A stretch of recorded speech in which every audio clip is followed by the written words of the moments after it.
My name is Morgan Hayes, and I am 32 years old.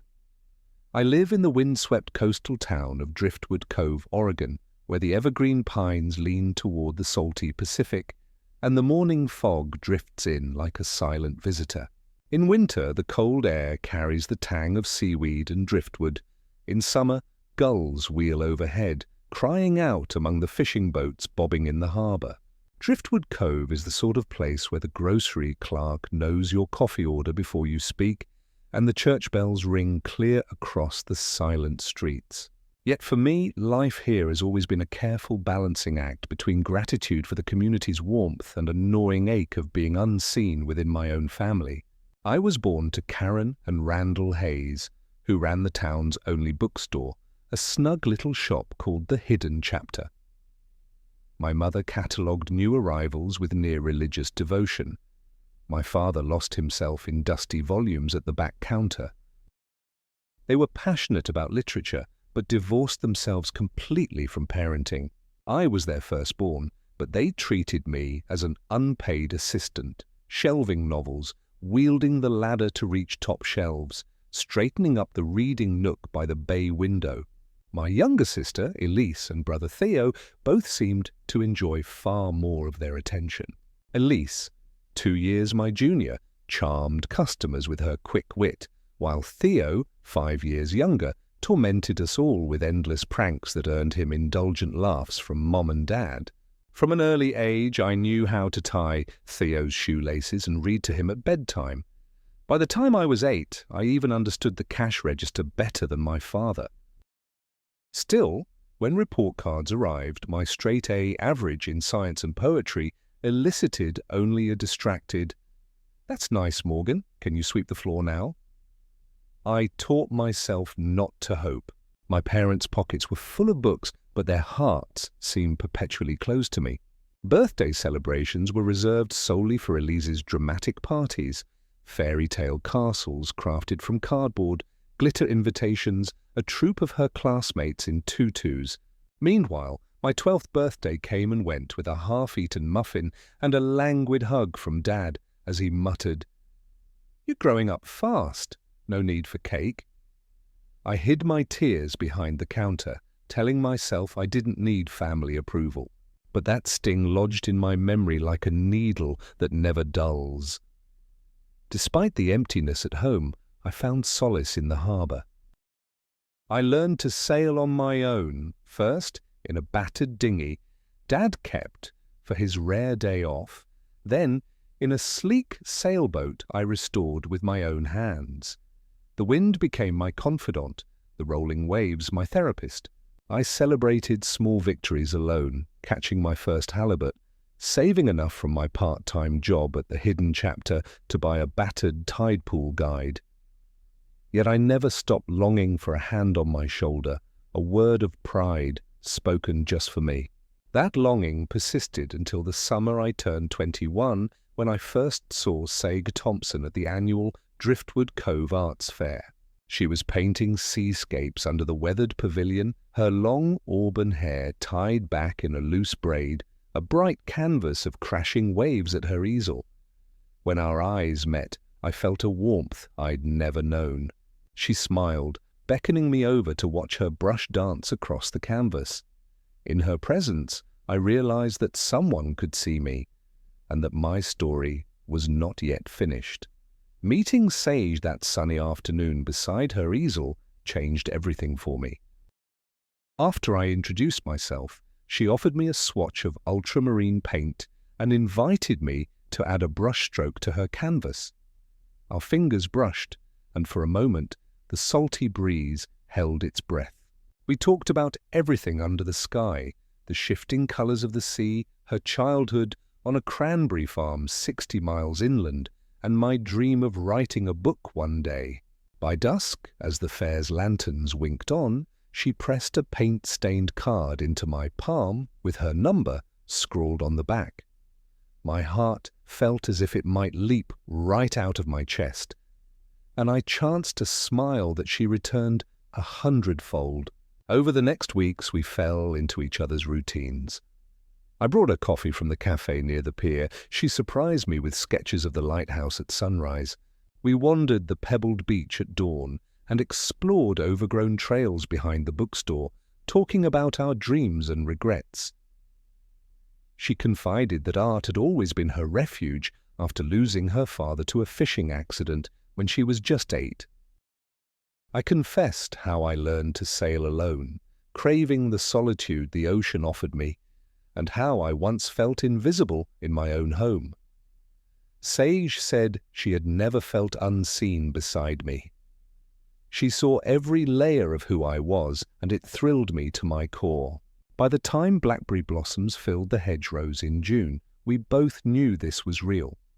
I asked her to dinner at Harbour View Inn, where we shared clam chowder and a slice of lemon cake, laughing at our awkward first moments together. Then I stood on tiptoe and kissed her beneath a string of fairy lights, the summer night wrapped around us like a warm blanket. She whispered, "I love you, Morgan." And I replied, "I love you, Sage," as if those words were the most precious things either of us had ever said. That autumn, beneath a canopy of crimson maples, I proposed. I brought her back to the spot where we first met at the Arts Fair Pavilion. In my jacket pocket lay a ring I'd commissioned from a local silversmith, a simple band entwined with waves. My hands trembled as I knelt in the crisp October air and asked her to marry me. She nodded through happy tears, and I slipped the ring onto her finger as seagulls cried overhead. We married the following spring in a ceremony at Driftwood Cove's old chapel, with 20 of our closest friends and family gathered under pastel banners. Sage wore a dress of seafoam silk, and I wore a navy suit embroidered with a tiny anchor on the lapel. When she walked down the aisle toward me, her canvas bouquet in hand, time itself seemed to stand still. Our officiant was old Mrs. Caldwell, the minister who'd christened me 32 years earlier. She blessed our union and told us to cherish laughter, kindness, and the promise of tomorrow. Not long after, Sage and I discovered we were expecting. The day she told me, she cradled her hands over her stomach and said, "We're going to have a little artist of our own." I swore my knees turned to jelly. Over the next 9 months, I learned to braid her hair when she felt queasy, to cook ginger tea, and to read bedtime stories to her growing belly. We painted the nursery a soft coral with driftwood shelves for books and seashell mobiles above the crib. When our daughter, Riley June Hayes, was born on a foggy August morning, her first cry echoed through the hospital corridor like music. Saig held her close and whispered, "Welcome to the world, little one."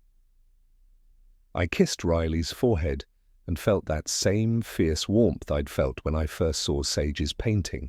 In that moment, I vowed to protect Riley with every breath, no longer content to be the invisible helper at home, but ready to be her steadfast guardian, just as Sage had become mine. Life with little Riley settled into a rhythm that felt both miraculous and utterly exhausting. Sage and I took turns feeding her midnight bottles, rocking her to sleep in the creaking glider I'd refurbished from an old oak chair. Dawn found us sitting side by side on the porch swing, wrapped in blankets, listening to gulls crying overhead as the tide rolled in. Riley's tiny fingers curled around ours, and in her quiet presence we discovered a new kind of peace, one that felt as deep as the ocean itself. I returned to my job at the Driftwood Cove Maritime Museum, cataloguing relics and guiding school groups through exhibits on local shipwrecks. Meanwhile, Saig poured her soul into her art studio down by the pier. She painted every morning, choosing subjects inspired by Riley's wide-eyed wonder: pastel sunrise over the cove, oyster shells on silver sand, the fierce beauty of storm clouds rolling in from the sea. By day's end, she'd sketch images for new canvases, her hands stained with cerulean and cadmium orange. One autumn afternoon, when Riley was nearly 2, Seiji complained of fatigue so profound that she could barely lift her arms. At first, we chalked it up to the long nights and the demands of caring for a toddler. But when she noticed bruises forming on her arms after the gentlest bump, fear pricked my heart. I drove her to the county hospital in Lincoln Bay, where we waited through hours of tests in a sterile corridor suffused with fluorescent light and antiseptic smell. The oncologist delivered the diagnosis in a hushed tone that made the world tilt. Sage had acute leukemia, an aggressive form that demanded immediate treatment. She clutched my hand, her knuckles white, and managed a trembling smile. "We'll get through this," she whispered, though her voice cracked. I nodded, my throat tight, and realized with a surge of despair that the person who had been my anchor in every storm was now adrift in the fiercest gale of her life. Treatment began at once, chemotherapy infusions that sapped her strength, radiation sessions that left her skin raw. Between hospital visits, I juggled museum duties and caring for Riley, who looked up at me with puzzled eyes as I tried to explain why Mommy was so often gone or bedridden. I braided Riley's hair in 2 plaits and laid her head on Sage's pillow, telling her, "Mommy's getting better. She just needs rest." Riley would pat her mother's hand and murmur, "Be brave, Mama." As the weeks passed, our home transformed into a makeshift care center. I installed a hospital bed in the spare room, stocked the kitchenette with protein shakes and bland soup, and learned to administer injections under Sage's gentle guidance. My colleagues at the museum rallied around us, delivering meals and toys for Riley, while Sage's art community organized a benefit show to cover mounting medical bills. Despite the darkness, we found pockets of light. Sage painting soft watercolors from her bed, Riley clapping when her mother smiled at her. Then one November morning, as snowfall dusted the pines, Sage's condition took a swift turn for the worse. Her fever spiked, her breathing grew labored, and she whispered for me to sit beside her. I held her hand tightly, brushing wisps of hair from her forehead, as she breathed her last on the mattress she'd once joked was more comfortable than the couch. In her final breath, she smiled and murmured, "Love Riley well, Morgan. Let her know she's never alone." The stillness that followed was as vast as a calm sea after a storm. I carried Sage to her bed one last time and sat with her until morning light filtered through the curtains.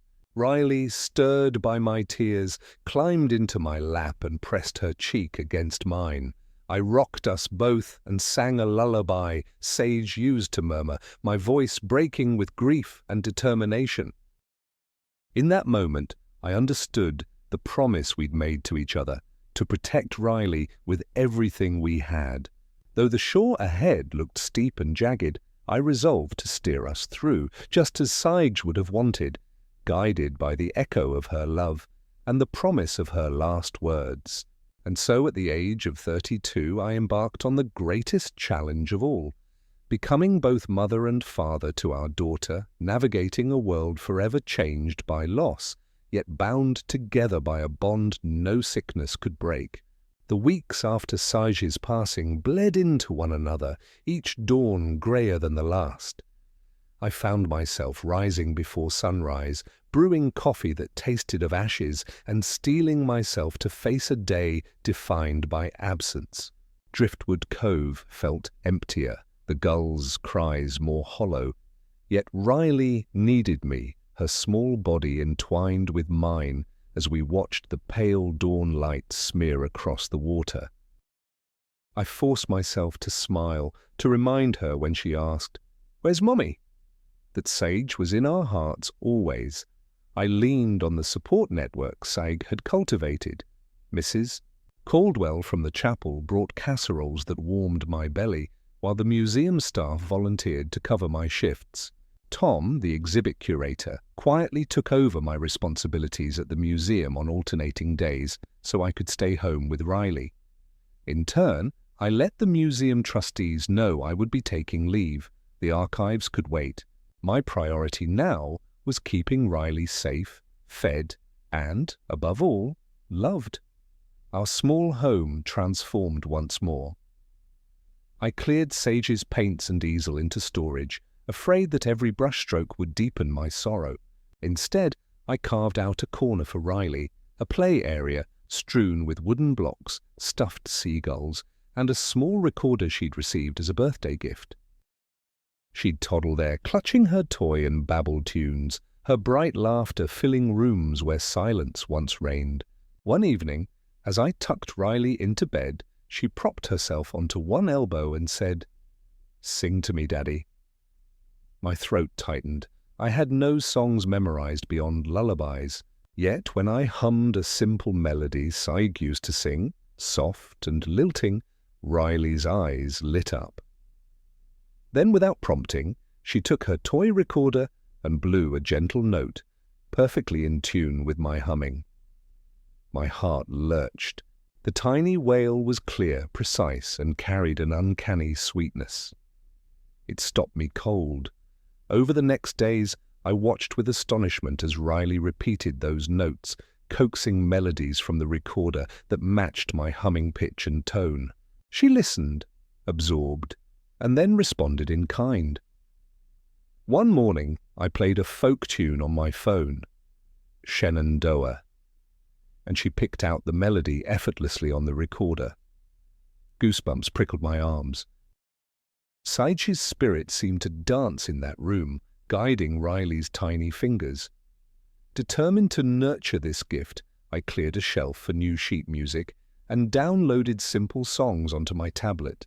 Each afternoon, after visiting the graveside flowerbed, where I scattered petals from Sage's urn, Riley and I sat in the living room.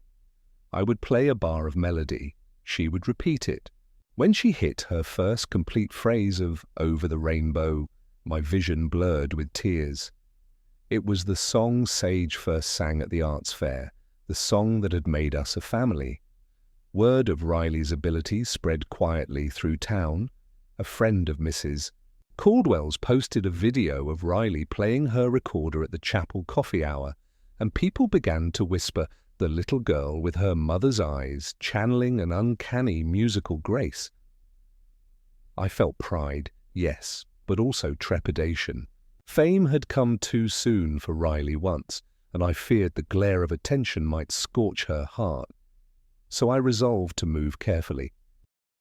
I contacted Miss Harper, Sage's former art teacher, now directing Driftwood Cove Elementary's music program, and asked whether Riley could join the after-school ensemble. When Miss Harper heard Riley play, her eyes brimmed with astonishment. "Morgan," she said, her voice trembling, "this girl's gift, it's extraordinary." With guidance, she could blossom into something beautiful, something that honors Sage's memory. As Riley skipped off to her first ensemble rehearsal, clutching her recorder, I watched her small silhouette grow braver. In that moment, I realized that though Saigi was gone, her legacy lived on in our daughter's voice.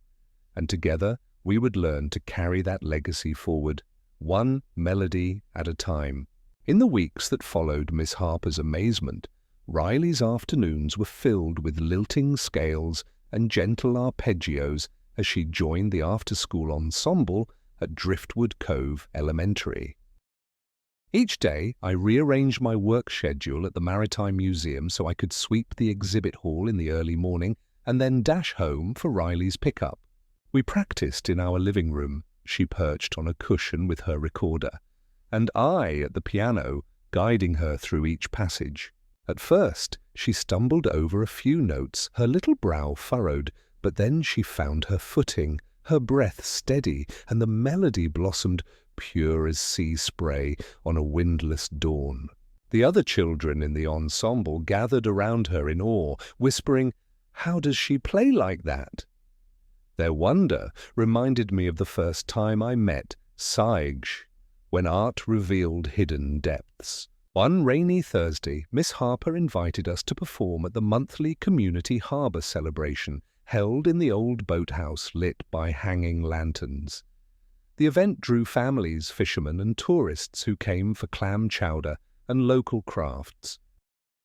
When I told Riley, her eyes widened with excitement and nervous anticipation, her small fingers twisting the recorder strap. "Daddy, what if I make a mistake?" she whispered. I knelt beside her and cupped her face in my hands. "Sweetheart, every note you play carries love and hope. If your heart is true, so will your music be." She nodded and hugged me tight before stepping onto the stage beneath strings of amber lights. That evening remains vivid in my memory. The timber beams of the boathouse creaked as the audience hushed, and Riley closed her eyes for a breath. Then she raised the recorder and the first note rang out, crystalline and warm. She played Amazing Grace, adapting it with a delicate folk-style lilt, each phrase caressing the silent crowd like a gentle tide. I stood just off stage, my heart hammering, watching as a single tear traced down Mrs. Caldwell's cheek, and the harbour master lowered his head in reverence. When she finished, the applause swelled like waves crashing on the breakwater, tears and cheers mingling in the musty air. Riley's cheeks flushed with delight as she bowed, and I lifted her into my arms for the curtain call. A local videographer had captured her performance on his phone, and by morning the clip had spread through community groups online.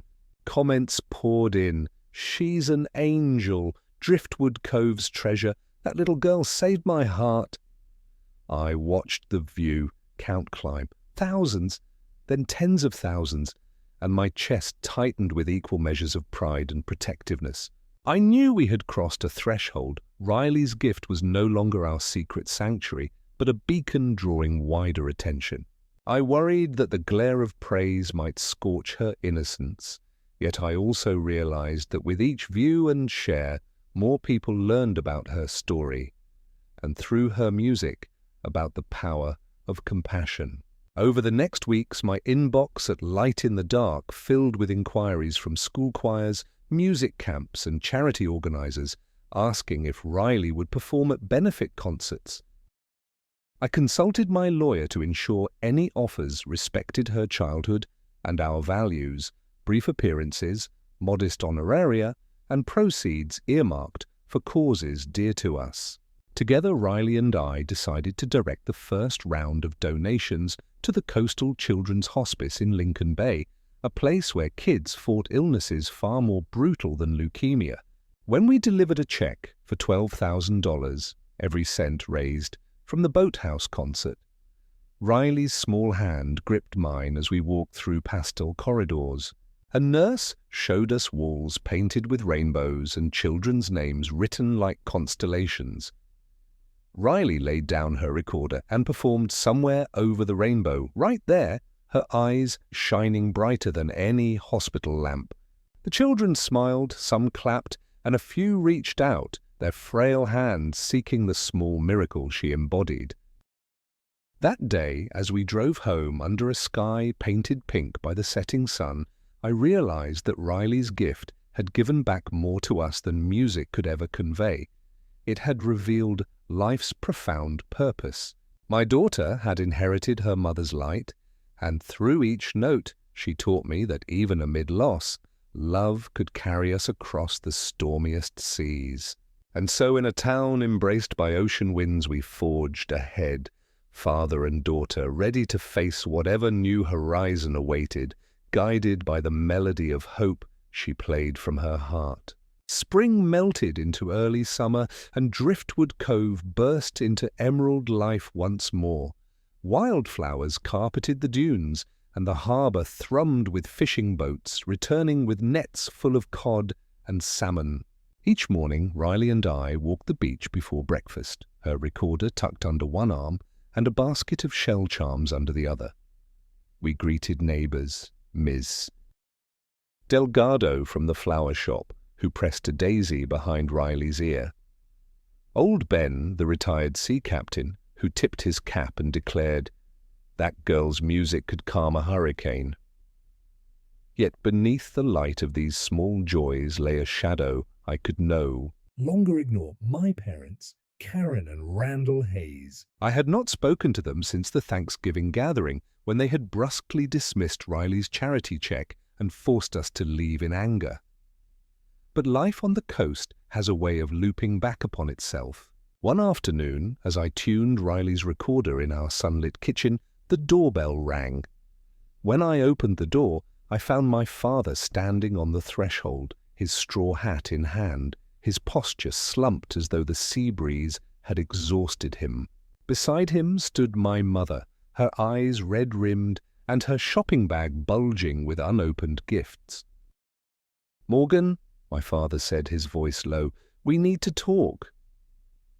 He stepped inside without waiting, and my mother followed, smoothing the creases on her cardigan as though preparing for a trial.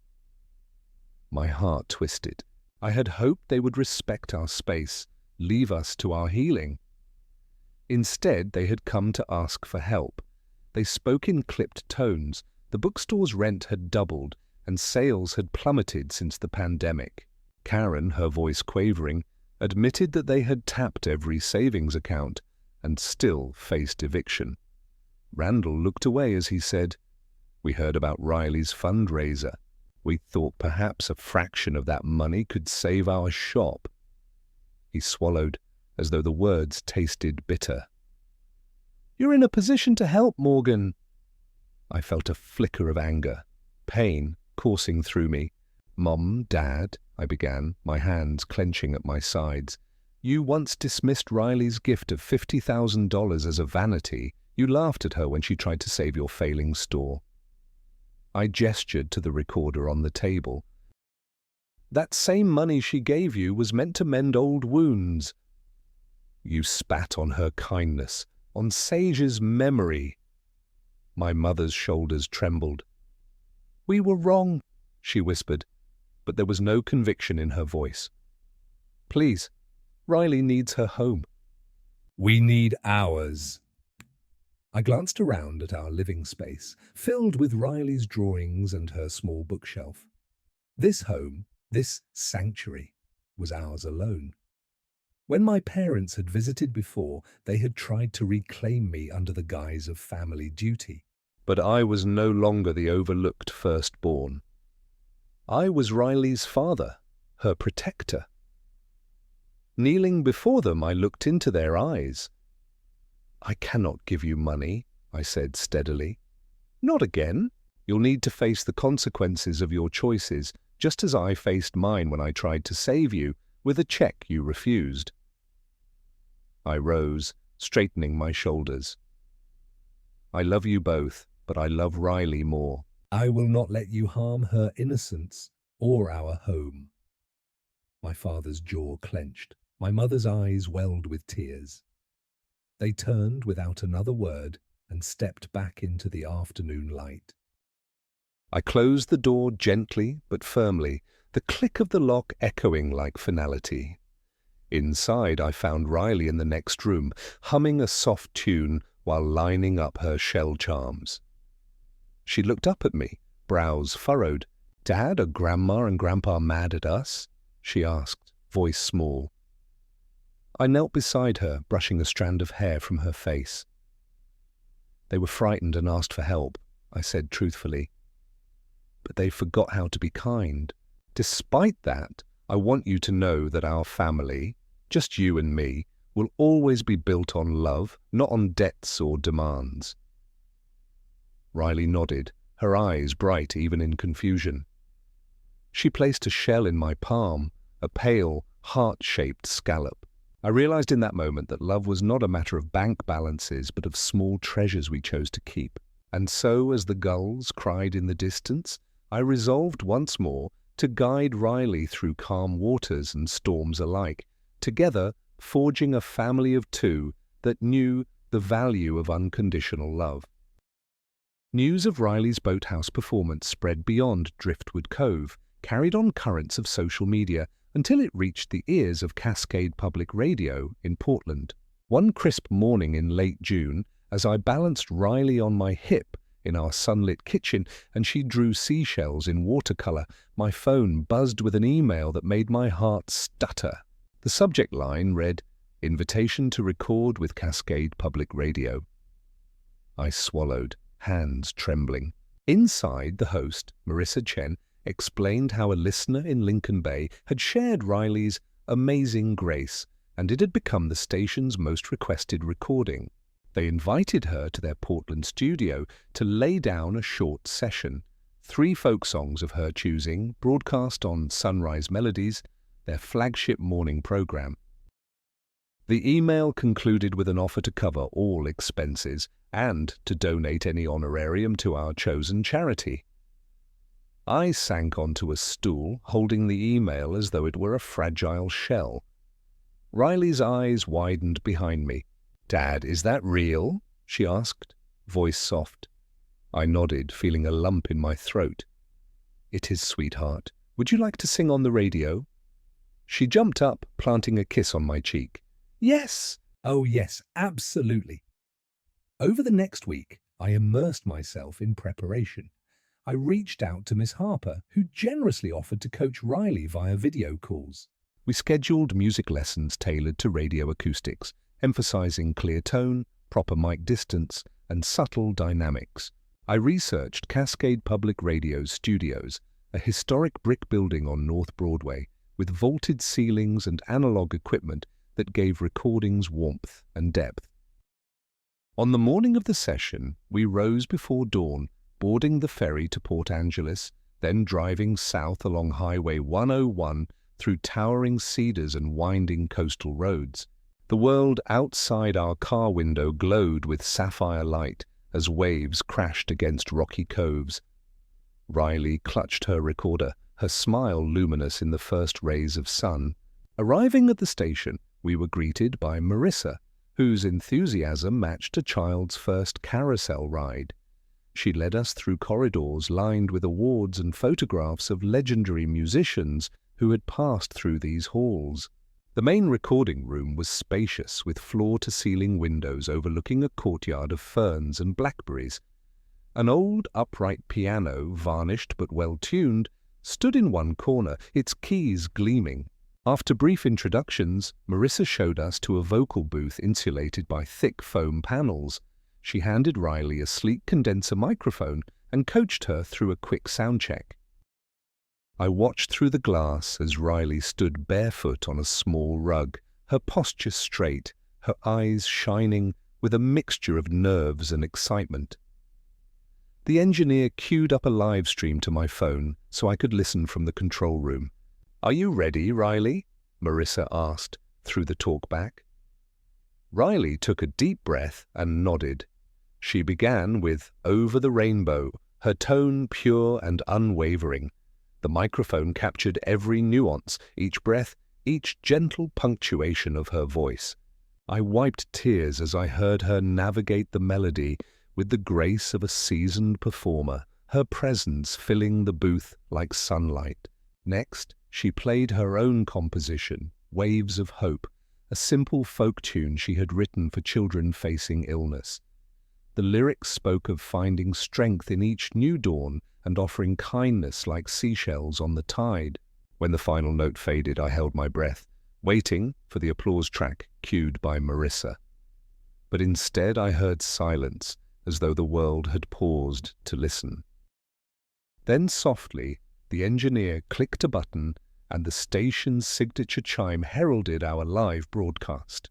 Words of praise poured in through the station's call-in line. "That child has the voice of an angel.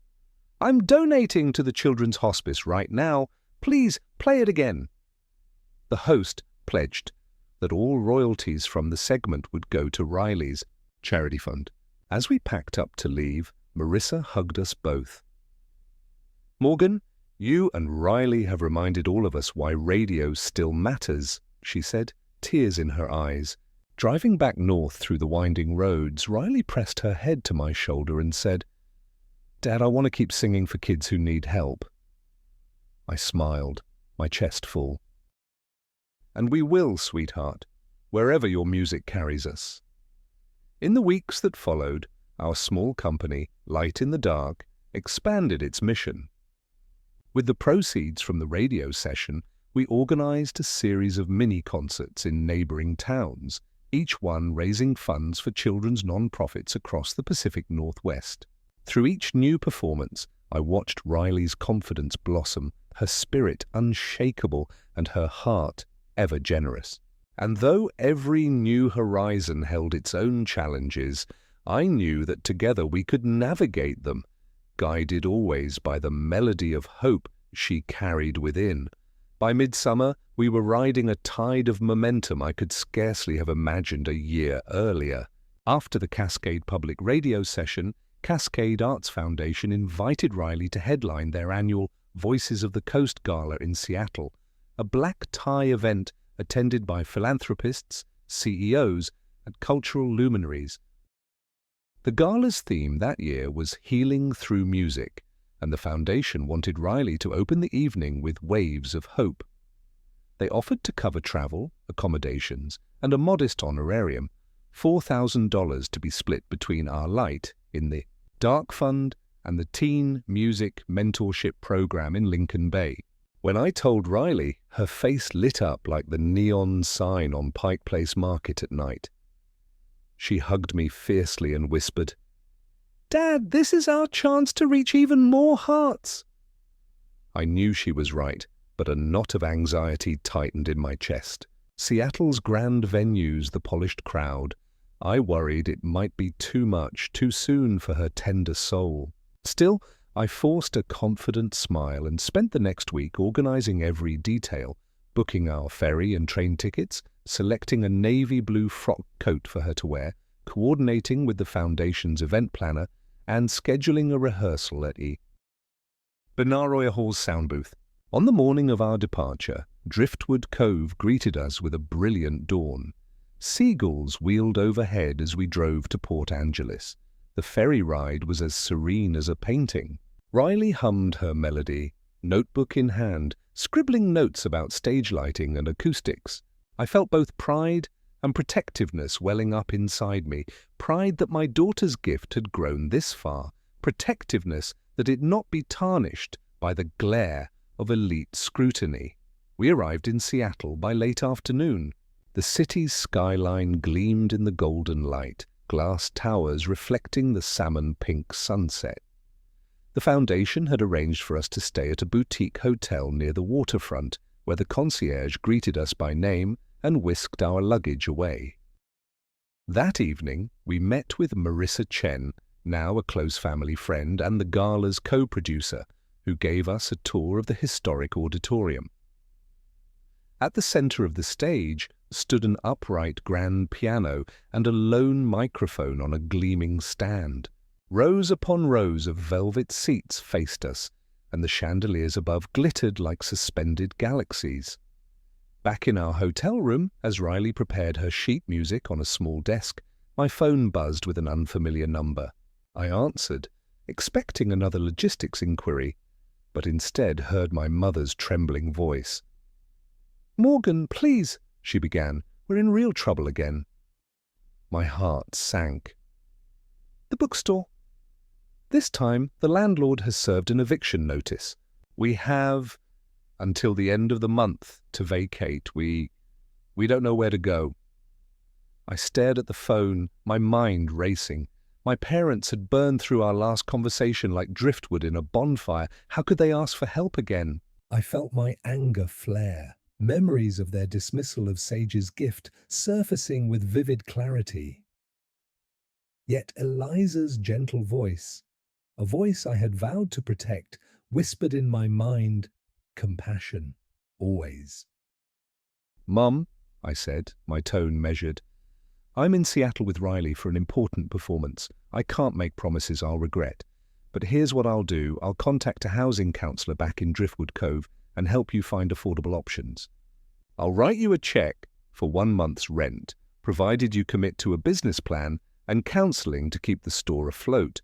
No more bailouts." Her sobs crackled through the line. "Thank you," she whispered. "I understand." I hung up, exhaling hard. Turning to Riley, who peered at me with concern, I forced a reassuring smile. "All right, sweetheart," I said, smoothing her hair. We'll look after Grandma and Grandpa, but only if they learn to stand on their own feet." Riley nodded, her eyes solemn in that moment, wiser than her years. Then she picked up her recorder and rehearsed a few bars of Waves of Hope as I straightened my tie in the mirror. The next evening, stepping onto that Seattle stage hand in hand with my daughter, I felt the fusion of all our journeys, the ache of loss, the resilience of love, and the unbreakable bond between us. Before she raised the recorder to her lips, I whispered, "This is for you, for me, for Seije, and for everyone who needs a melody of comfort." Then the lights dimmed, the spotlight found her, and in the hushed splendor of Benaroya Hall, Riley played the first note and carried us all on a wave of hope. After the gala in Seattle, the cascade of new opportunities felt like a rising tide. Offers arrived from NPR affiliates, regional festivals, and even a renowned children's hospital in Spokane asking if Riley could perform Waves of Hope at their annual benefit. Yet amid this excitement, my promise to help my parents weighed on me. Their bookstore, The Hidden Chapter, had stood for 20 years, my childhood sanctuary and the scene of so many painful memories. I resolved to keep my word, but carefully.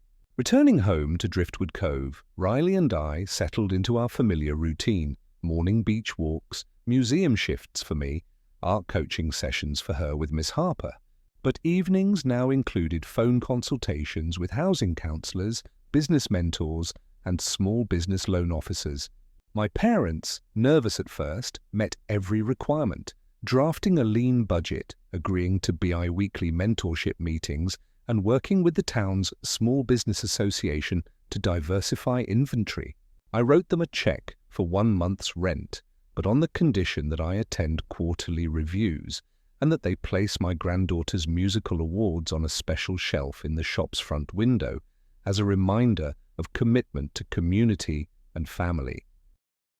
As July turned to August, each rehearsal with Riley felt both like magic and a duty.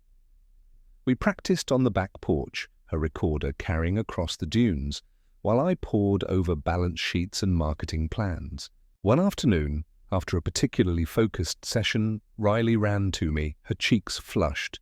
"Dad," she exclaimed, "I want to organise a concert here in Driftwood Cove, right on the pier, to raise funds for the bookstore and the children's hospice."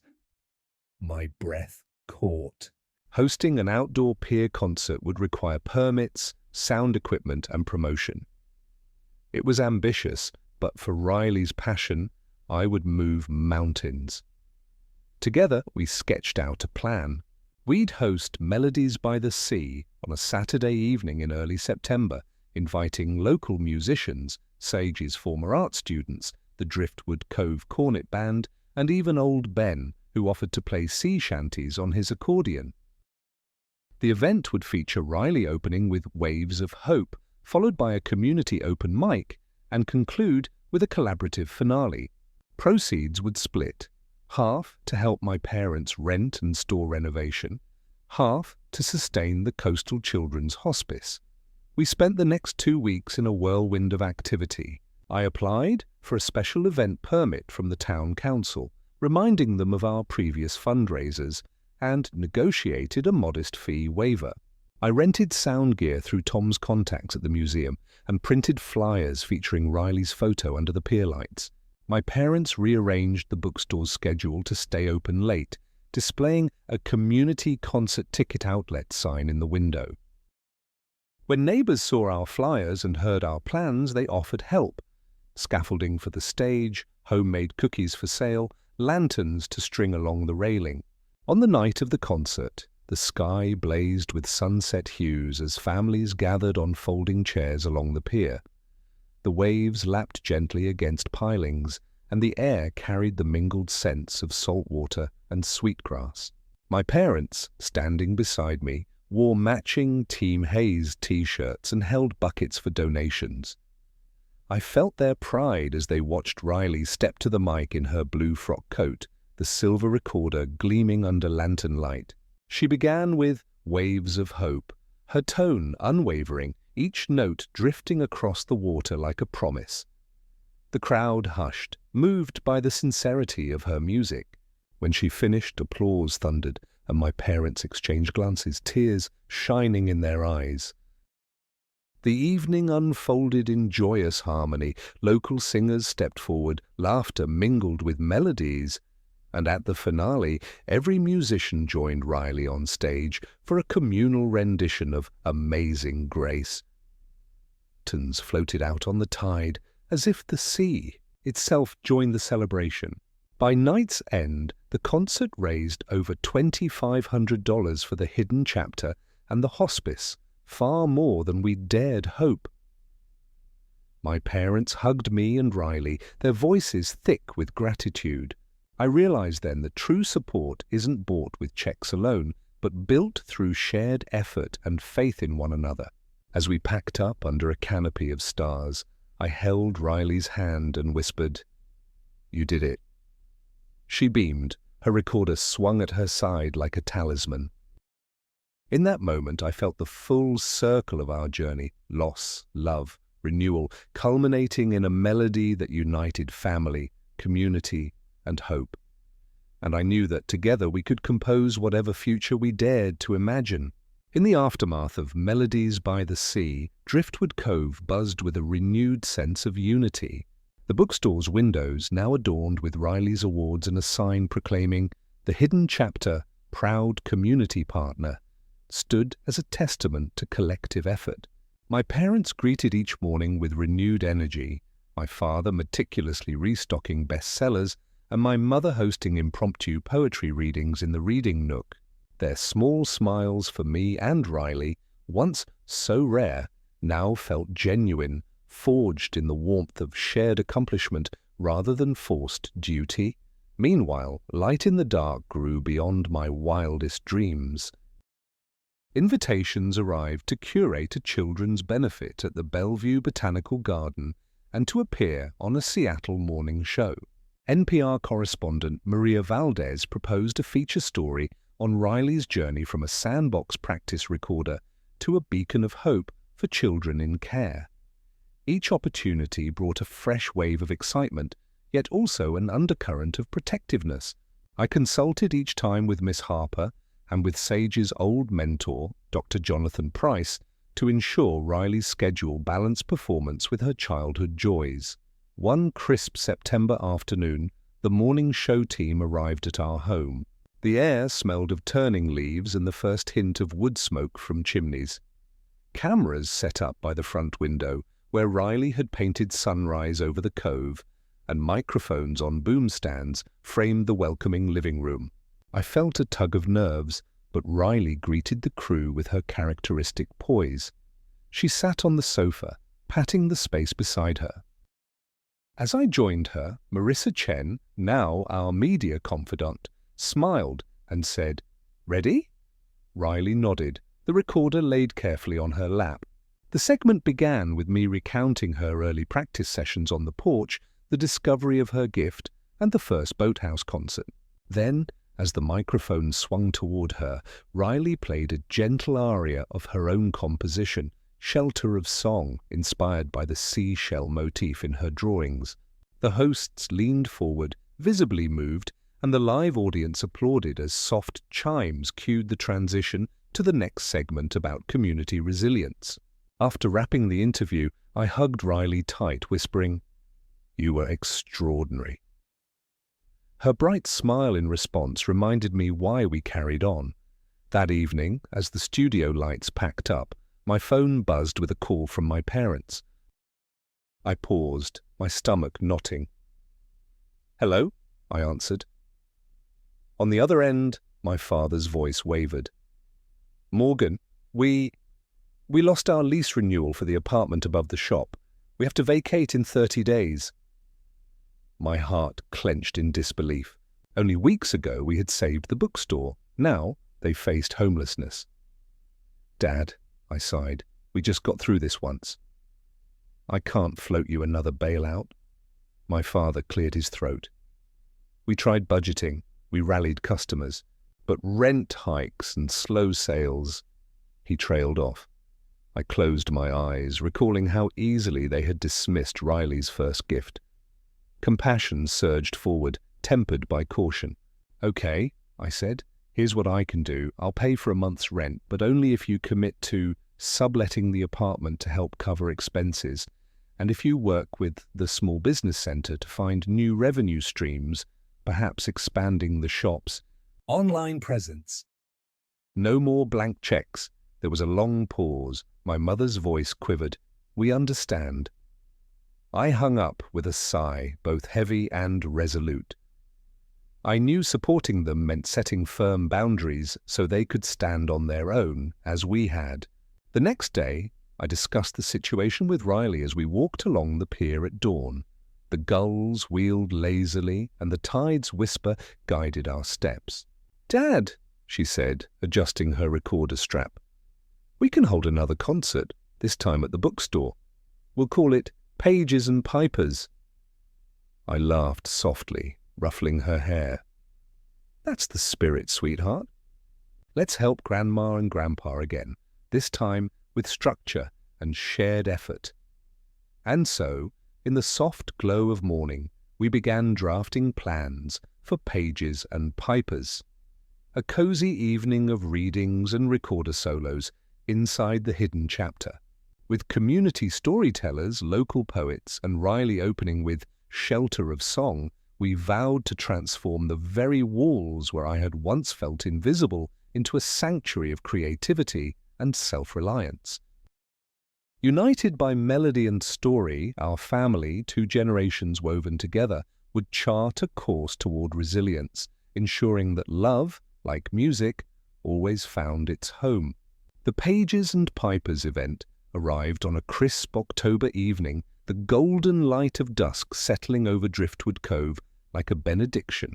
My parents had transformed the hidden chapter into a cozy haven. Strings of fairy lights traced the ceiling beams, shelves were cleared to make space for folding chairs, and the scent of pumpkin spice from the cafe next door wafted through the open front door. A small wooden stage, a repurposed book cart, stood center, draped in a deep green cloth. I watched from the back as Karen and Randall welcomed neighbors, their smiles tentative but genuine. The store's bell tinkled with each arrival, poets carrying leather-bound journals, families with toddlers clutching cookie boxes, and retirees eager to hear Riley play.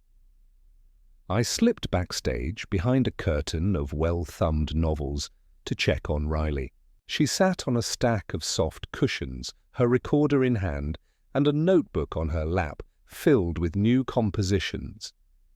At 5 years old, she was younger than when she first played publicly, and yet somehow even more confident. She looked up, grinning. "Dad, I'm ready," she whispered. I nodded, my throat tight with pride. "You're going to be wonderful." The evening began with readings from local storytellers, tales of shipwrecked mariners and lighthouse keepers braving storms. Each story carried the hush of anticipation, reminding me of childhood nights in our living room, listening to my grandparents' sea-salted recollections. When the readings concluded, the store staff dimmed the overhead lights and spotlighted the little stage. Applause greeted Riley as she stepped forward, her backpack tucked beneath the stage as if a conductor's podium. She opened with Shelter of Song, her tone as gentle as drifting driftwood. The recorder's pure notes threaded through the rows of chairs, and the audience leaned closer, drawn into her melody. Then, without pause, she began a new piece titled Turning Tides, an original she'd written about facing change and riding its currents. Each phrase rose and fell like waves, capturing both the ache of uncertainty and the exhilaration of discovery. When she finished, the room exploded in applause, and I felt my father's hand on my shoulder, his eyes misty. After the solo, I invited community members to share short performances. Marianne, the librarian, recited a sea shanty in Latin. Jonah, the harbor's boatwright, played a mournful tune on his harmonica. And finally, my parents read a joint poem about a small bookstore that found new life in unexpected ways. Their voices, once stiff with formality, now carried warmth and conviction I had never heard before. When the final chord faded, we passed collection baskets, one for the Hidden Chapters Rent Fund, the other for the Coastal Children's Hospice. Neighbours stuffed bills and coins into both with generous hands. At the end, the tally showed $1,500 for the bookstore and $1,600 for the hospice.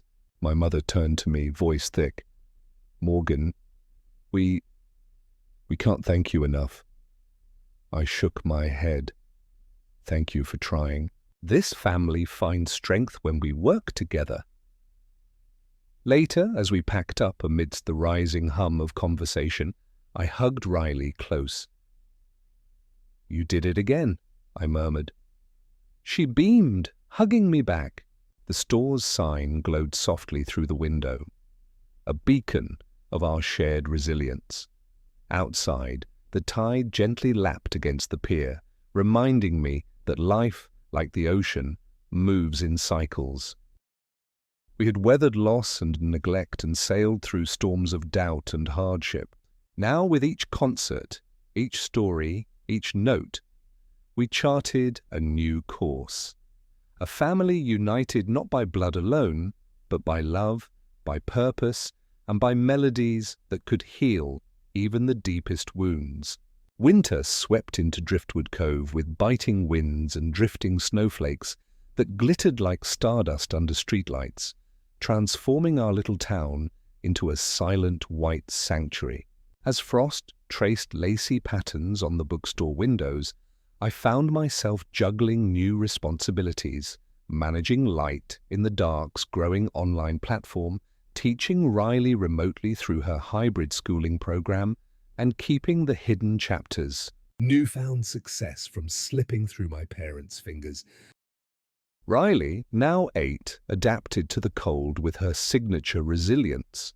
Bundled in a fuzzy blue coat, she would step onto the porch each morning to practice her recorder against the hush of snow, her breath forming tiny clouds as she coaxed out a warm, hopeful tune. One afternoon, in the glow of our living room lamplight, I answered a call from an agent in Nashville who had seen Riley's Turning Tides performance on YouTube. He offered a developmental recording contract, a chance to travel to Tennessee, record with seasoned session musicians, and release an EP under his boutique label. My heart thundered. The magnitude of Riley's talent had indeed reached far beyond Oregon's coast. Yet I remembered Sage's wish that Riley's gift serve others before profit, and the toll fame had already taken on my parents' sense of self. I tucked the phone beneath my chin and closed my eyes, considering the contract's fine print, an exclusive deal that would tie Riley's music to one company for years with minimal creative control for us.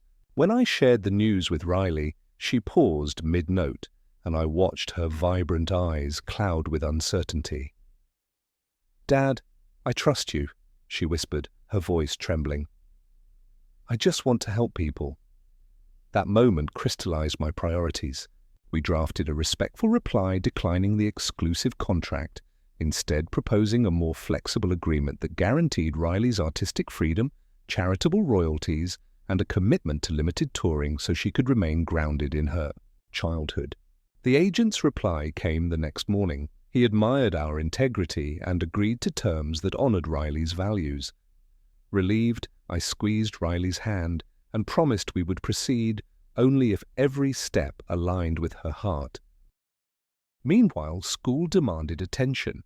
The hybrid model meant Riley logged into math classes from the piano bench, flipping between fractions and fingering scales while I monitored museum exhibit restorations via Zoom. In the quiet moments, I scrawled business emails, organized benefit live streams pairing local artists, and oversaw my parents' Etsy page showcasing rare volumes, ensuring their income diversified beyond the storefront. On snowy weekends, we held small gatherings in the bookstore back room, masked, distanced, where Riley led community carol singing sessions by lamplight, her recorder weaving through familiar melodies and original refrains inspired by winter's hush. Neighbours assembled tins of donated canned goods, which we delivered together to the Coastal Children's Hospice, our breaths visible in the crisp air as we walked the familiar route to the care centre. In every note Riley played, in every shared loaf of bread, I saw how love multiplied when given freely. As the year closed and holiday lights reflected off pristine snowbanks, I realized that our family, once fractured by neglect and loss, had grown into something stronger, a small constellation of hearts bound by compassion and purpose. Together, we were composing a legacy far richer than any record deal, a testament to the belief that true success lies not in charts and contracts, but in the melodies we share and the lives we touch. The calendar flipped to January and Driftwood Cove bore the weight of a long winter. Icicles hung like glass daggers from the eaves, and each morning the harbour lay silent beneath a mist that rose from the frigid water. Yet, inside our home, warmth radiated from the familiar rhythm of life I'd fought so hard to preserve. Riley woke before dawn, slipping into her robe and pad footing down the hallway to practice her recorder by our kitchen window. I brewed coffee, its steam fogging the glass, and watched her small silhouette moving in measured breaths, her melody threading hope into the quiet dawn. At 8 years old, she had grown more confident than I could have imagined, but she still sought guidance. After her morning practice, she curled into my lap at the kitchen table over oatmeal, her recorder perched on the plate's edge. "Dad," she asked, her voice soft in the dim light, "do you think music can change someone's mind about kindness?" I paused, spoon halfway to my lips, and considered. "I believe it can," I said honestly. "When you play, you awaken people's hearts. You remind them of shared humanity." Her eyes shone, and she nodded thoughtfully before launching into a gentle improvisation on the theme of sunrise. That week, I received word from the Nashville label confirming our revised contract. We would record an EP in March, 3 original songs, 2 traditional folk pieces, and a live session of Waves of Hope and Shelter of Song to benefit the Coastal Children's Hospice. The agreement ensured Riley's freedom to curate her repertoire, and 80% of royalties would fund charitable causes. I punched the air in quiet triumph, imagining how many life-saving services we could support. Yet, with gratitude came a familiar pang, the fear that our precious family equilibrium might shift again under the pressure of new commitments. To balance work and nurture, I revised our schedules.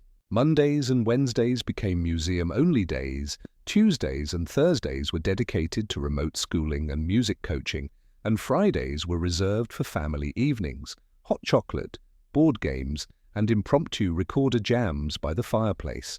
On weekends, I continued overseeing my parents' bookstore and Etsy shop, but they had grown more self-reliant, managing order fulfillment and hosting safe, small book swap gatherings that kept the store's door gently swinging. One afternoon in mid-January, a knock at the door revealed old Ben, the retired sea captain, with his accordion strapped across his chest. He grinned beneath his wool cap. "Morgan, I heard you and Riley are charting a course for Nashville," he said, his voice like creaking rigging. "I've got something for you." He reached into his weathered jacket and pulled out a small wooden music box, carved with a lighthouse motif. "Thought you two might need a keepsake for safe passages," he explained, winding it to let a tinkling melody fill the entryway. Tears pricked my eyes as I accepted it, and Riley hovered close, her gaze filled with wonder. "Thank you," she whispered. "We'll treasure it." That evening, as snow drifted lazily past our windows, I set the music box on the mantel above the fireplace. I held Riley on my knee and let the lullaby wash over us. In the flickering lamplight, I realized that our journey, once defined by loss and longing, had evolved into a beautiful testament to resilience, community, and unconditional love. Ahead lay the bright horizon of new adventures, recording sessions, concerts, and charitable initiatives across states. But nestled in the heart of it all was this moment, a father and daughter bound by trust, creativity, and the enduring melody of hope that would guide them through every storm. And as the music box wound down, its final notes lingering like breath on the sea, I knew we were ready for whatever waves lay ahead. March arrived with a promise of change as the grey of winter gave way to the first tremors of spring.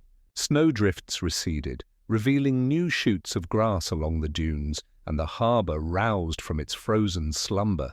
For Riley and me, this month marked our journey to Nashville to record her debut EP at Bluebird Studios, a historic space where legends had laid down tracks. I packed our cases with recorder reeds, sheet music, and the silver microphone inscribed "Riley My Light," while Riley carefully placed her favourite ocean-themed drawing into her journal for inspiration. Our flight from Seattle to Nashville was filled with wide-eyed wonder. Riley pressed her face to the window as we soared above snow-dusted mountains, and then endless plains waking beneath patchwork fields. She hummed the melodies we would record, refining every pause and subtle inflection. I listened from the aisle seat, heart swelling with pride and anticipation. At Bluebird Studios, we were greeted by studio engineer Marcus Lane, whose calm confidence and encyclopedic knowledge of acoustics put us immediately at ease. The recording room was spacious, with golden oak walls and vintage microphones perched like sentinels. Musicians from local session groups, strings, upright bass, acoustic guitar, filed in, greeting us warmly and admiring Riley's tiny stature beside the grand piano. Our first session focused on waves of hope. Riley stood in the center of the room, her recorder held firm. I joined her at the grand piano to provide gentle accompaniment. With a nod from Marcus, she began. The first measures floated perfectly through the microphones. Each session took multiple takes, but Riley's mastery shone through as she refined her phrasing under the producer's encouraging guidance. At one point, Marcus leaned across the console and whispered, "She's channeling something timeless." I nodded, tears in my eyes. Next came "Shelter of Song." The addition of soft string harmonies added depth, and as Riley played, I watched her small frame sway with the melody's ebb and flow.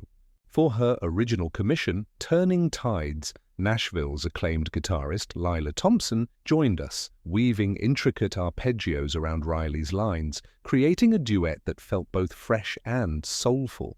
We recorded 2 traditional folk tunes, Danny Boy and Shenandoah, to honor the songs that first inspired Riley's gift.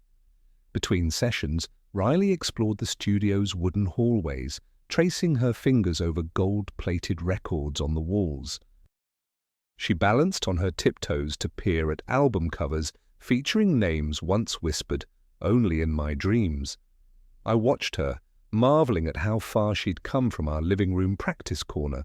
On our final evening in Nashville, the studio team invited us to a celebratory dinner at a nearby cafe.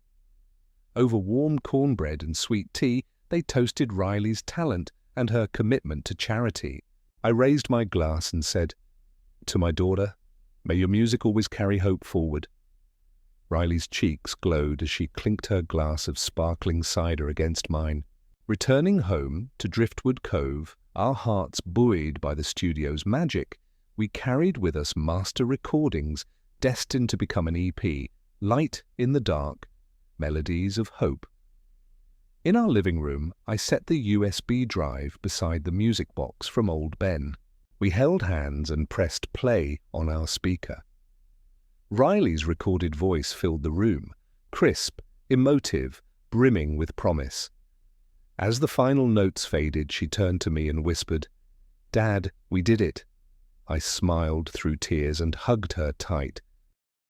We did, I said, knowing that her journey was just beginning and that together we would continue to transform lives, one song at a time. Spring's tender green unfurled over Driftwood Cove, and with it came the release of Light in the Dark. Melodies of Hope. Our debut EP, 5 tracks woven from Saltwater Dreams and Resilience, dropped on all streaming platforms on a Friday. That morning, Riley and I sat side by side at the kitchen table, mugs of chamomile tea between us, watching the play count climb. Within hours, Waves of Hope had thousands of streams, each play triggering a donation of a fraction of a cent to the Coastal Children's Hospice Fund. Our eyes met across the table, and she grinned, tapping a finger on her recorder's silver logo. "We did it, Dad." Yet the true triumph lay not in numbers, but in the messages that flooded our inboxes. A teacher in Anchorage wrote that her students had performed Shelter of Song at their winter concert to comfort classmates facing family changes. A family in Austin sent a photo of several generations, from grandparents to toddlers, gathered around a speaker, their faces alight as they listened. And from the Children's Hospice in Lincoln Bay came a heartfelt note. "Your music brings sunshine to days we thought lost to shadows." Each story stitched a new patch into our tapestry of purpose. With the EP's success, invitations tumbled in, benefit concerts at San Francisco clinics, a feature on PBS's Young Voices, and even a summer residency at the Oregon Coast Aquarium, where Riley would perform live among the otter habitat, raising funds for marine mammal rescue. Yet, amid the swirl of opportunities, I remembered the delicate balance we had forged, where childhood thrived alongside ambition. So we chose wisely. One major performance each season, a handful of intimate community events, and a quarterly charity livestream from our living room, with musical guests joining us via video to spotlight causes close to our hearts. At home, life settled into a harmonious cadence. Mornings began with dawn practices on the porch, afternoons flowed through school and museum exhibits, evenings were filled with laughter, board games, and impromptu jam sessions where I tried, poorly, to keep up with Riley's inventive improvisations. My parents, newly established in their renovated store with apartment, graduated from probationary business plans to hosting author signings and local history seminars. Their pride in Riley's achievements became a reciprocal warmth, melting old resentments and weaving bonds renewed by genuine support.